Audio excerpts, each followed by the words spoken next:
अब वो ज़मीनों की निगरानी करता। अपने बाप की तरह हारिस ने भी गिराबाद ज़मीन को हमवार करके उसे काबिल काशित बनाने का इरादा कर लिया। इस सिलसिले में जब उसने मुंशी से बात की तो उसने कहा, पहले बड़े चौधरी से बात कर लें, उन्होंने ये ज़मीन आबाद करने से मना किया है। हारिस ने अपने वालिद साहब से बात की। मामू ने बताया, यहाँ गैर मरी मखलूक रहती है, और अपने साथ पेश आने वाला वाक़या भी बयान किया। ये जिन भूत वाली बातें सब झूठी होती हैं, इनका हकीकत से कोई ताल्लुक नहीं होता। हमने ज़मीन आबाद करनी है, किसी की ज़मीन पर कब्ज़ा तो नहीं कर रहे जो हमारा नुकसान होगा। अगर यहाँ नदी या कुव्वतें या जिन भूत वगैरह रहते हैं तो कहीं दूसरी जगह जाकर आबाद हो जाएंगे। हारिस की बातें सुनकर मामू परेशान हो गए। उन्होंने अपने बेटे को बहुत समझाया, मगर वो ना समझा। मुंशी ने भी उसका हौसला बढ़ाया। फिर जैसे ही ट्रैक्टरों ने काम शुरू किया, मगरिब की तरफ से काली घटा उठी। देखते ही देखते उसने पूरे गांव को अपनी लपेट में ले लिया। हम तरफ गिरदो गुबार और अंधेरा छाने लगा। उस तूफान से सिर्फ मस्जिद महफूज थी। फिर कब्र वाली जगह पर जोरदार धमाका हुआ। काम करने वाले ट्रैक्टर कलाबाजी खाते खुश्क पत्तों की तरह दूर जाकर गिरे। यही हाल ड्राइवरों और काम करने वाले मजदूरों का था। हम आज किसी को नहीं छोड़ेंगे, हम तुम्हारा नामो निशान मिटा देंगे। तुमने हमारा आराम और सुकून बर्बाद किया, हमारे बच्चों को मारा, हम तुम्हारी नस्ल को मार डालेंगे। ये आवाज़ें इस कदर खौफनाक और करथकती के हर ज़ीरो को खौफ आने लगा। हर तरफ आहो बकरा और क़यामत सगरी बरपा थी। एक नादेहा कुव्वत हारिस को उठाकर छत तक ले गई और फिर एकदम से छोड़ दिया। वो धर्म से फर्श पर कमर की बल गिरा। उसको काफ़ी चोटें आईं। भला होश मौजून का जिसने अल्लाह अकबर कहकर ज़ोहर की आज़ान शुरू की। आज़ान के कलामात सुनते ही हर तरफ सुकून हो गया। गांव के लोग मस्जिद की तरफ दौड़े। मस्जिद का सहन ज़्यादा वसी नहीं था कि गांव के सारे लोग उसमें समा जाते।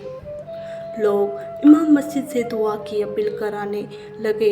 इमाम मस्जिद ने दुआ करवाई, ए मखलूक, खुदा उन गरीब लोगों का तो कोई कसूर नहीं, ये चौधरी के यहाँ मजदूरी करके अपना और बच्चों का पेट पालते हैं। आज भी ये लोग वहाँ मजदूरी करने गए थे। ये लोग आपकी बस्ती से बेखबर थे। अनजाने में जो गलती कर बैठे हैं, इस गलती की माफ़ी चाहते हैं। हो सके तो चौधरी साहब को भी माफ़ कर दें। ये सब शर्मिंदा हैं, आइंदा कभी आपको बस्ती की तरफ नहीं जाएंगे। फिर अचानक सफ़ेद लिबास पहने एक बुजुर्ग सामने आए। ए आदम की औलाद, हम भी आपकी तरह खुदाई बुजुर्ग की पैदावार हैं। हम अपने आप में गुम रहने वाले मखलूक हैं। हम बेवजह किसी को परेशान नहीं करते और ना ही हमने कभी आपका बुरा सोचा है।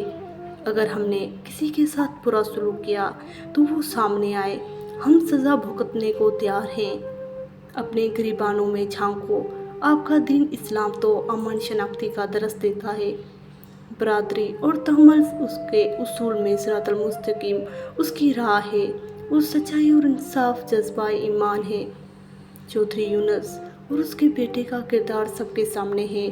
लालच की हवस ने उनको इंसान से हैवान बना दिया है। छोटी शानो शौकत बढ़ाने के लिए उन्होंने अपनों का हक मारा है। बहन भाइयों की ज़िंदगी अज़ाब बना दी है।